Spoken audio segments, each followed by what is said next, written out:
Article 370 वैध या अवैध, इसको लेकर के आज सुप्रीम कोर्ट ने एक बड़ा फैसला सुनाया है। नमस्कार, मैं सत्येंद्र शर्मा और आप देख रहे हैं इन खबर।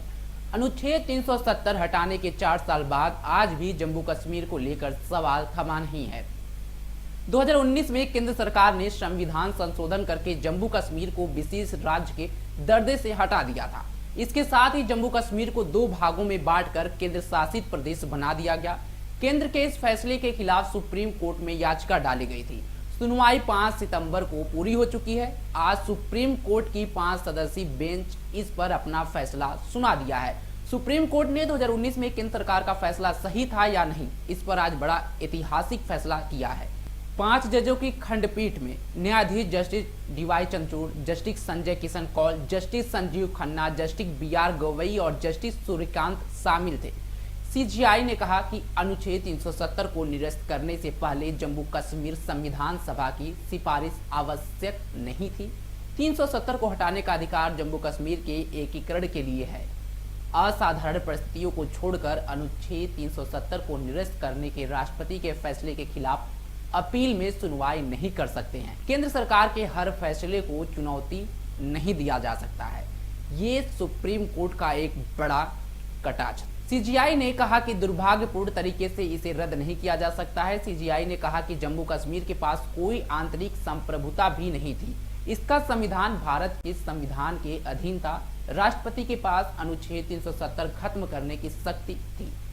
अनुच्छेद 370 को अस्थायी व्यवस्था कहने वाली याचिका को सुप्रीम कोर्ट में खारिज कर दिया है। अनुच्छेद 370 पर फैसला सुनाते हुए सीजीआई ने कहा कि भारत में शामिल होते ही जम्मू कश्मीर की संप्रभुता खत्म हो गई थी। अनुच्छेद 370 पर अपना फैसला सुनाते हुए सीजीआई डीवाई चंद्रचूड़ ने कहा कि केंद्र राष्ट्रपति की भूमिका के तहत सरकार की शक्ति का प्रयोग कर सकता है। याचिकाकर्ताओं की दलीलों को खारिज करते हुए सुप्रीम कोर्ट ने कहा कि संसद राष्ट्रपति उद्घोषणा के तहत किसी राज्य की विधायी शक्तियों का प्रयोग कर सकते हैं।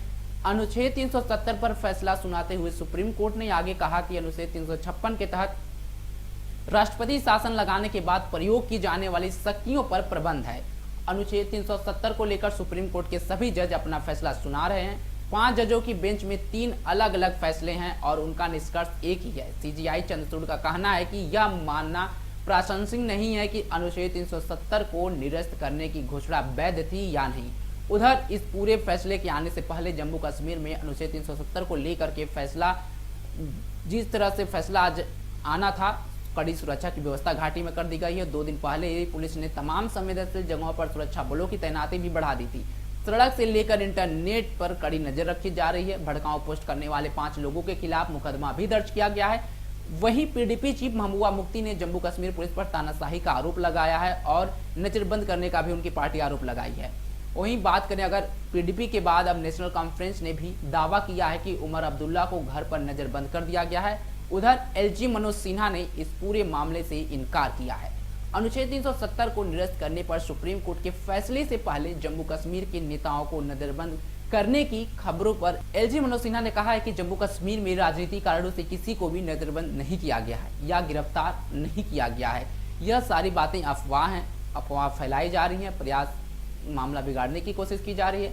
अनुच्छेद 370 पर आज सुप्रीम कोर्ट ने जो फैसला सुनाया वह शीर्ष अदालत के 5 वरिष्ठतम जज इसमें शामिल है। 5 सदस्यीय बेंच की सिफारिश के में जो जज शामिल है उसमें justice D Y Chandrachud, justice Sanjay Kishan Kaul, justice Sanjiv Khanna, justice B R Gavai, justice Suryakant शामिल थे। फैसले से पहले कांग्रेस नेता की अगर बात करें, कपिल सिब्बल का एक ट्वीट वायरल हुआ, कुछ लड़ाइयां हारने के लिए लड़ी जाती हैं, इतिहास को पीढ़ियों के जानने के लिए असुविधाजनक तथ्यों को दर्ज करना होगा। संस्थागत कार्रवाई के सही और गलत होने पर आने वाले वर्षों में बहस होती रहेगी। ऐतिहासिक फैसलों के नैतिक दिशा निर्देश में इतिहास ही अंतिम निर्णायक होगा। अब देखना यह होगा कि 5 जजों की बेंच थी, अब इस पर कितने बहुमत से फैसला आता है। फिलहाल अभी सिर्फ चीफ जस्टिस ने ही अपना फैसला पढ़ा है, बाकी के 4 जज अभी बचे हुए हैं। उसके बाद से पता चल जाएगा कि कितने बहुमत से यह फैसला सुनाया गया है। लेकिन जिस तरह से सीजीआई ने इस पूरे मामले पर अपना विचार रखा है, अपना फैसला सुनाया है और कहा है कि अपनी जो विधायकी की शक्तियां राष्ट्रपति प्रयोग कर सकती हैं, इससे क्लियर साफ हो गया है कि अब 370 जो है वो इतिहास बन गया है। अब जो केंद्र सरकार ने 2019 में निर्णय लिया था 370 हटाने का, अब वो आगे जारी रहेगा।